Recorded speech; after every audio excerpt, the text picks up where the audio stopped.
To automate the process of committing and pushing changes made by Claude code to a GitHub repository, you need to configure the tool's behavior and ensure your local environment is correctly linked to the remote repository.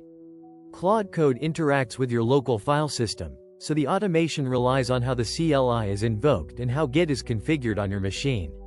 1. Local Git and remote configuration. Before Claude can push to GitHub, your local directory must be an active Git repository with a defined remote. You can verify this by running the following commands in your terminal. Git remote v. If no URL is listed, you need to add your GitHub repository. Git remote add origin https://github.com/username/repository-name.git. 2. Automating commits with Claude code. Claude code includes a specific flag designed to handle version control automatically. When you start a session, use the auto commit or C flag. This instructs Claude to create a Git commit for every significant file change it completes during the session. Claude auto commit. By default, Claude will generate a descriptive commit message based on the changes it made.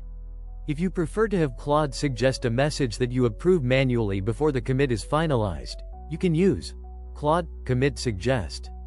3. Automating the push to GitHub. While Claude code can automate the commit process, it typically does not push to a remote repository automatically for security reasons. To bridge this gap, you can use a shell alias or a simple script to ensure a push occurs after Claude finishes its work. Using a combined command, you can chain the Claude session with a git push command so that once you exit the Claude CLI, all new commits are sent to GitHub immediately. Claude auto commit and git push origin main. Creating a permanent alias. If you want this to be your default workflow, add an alias to your ZSHRC or Bashrc file. Alias Claude sync equals Claude auto commit and git push origin mon.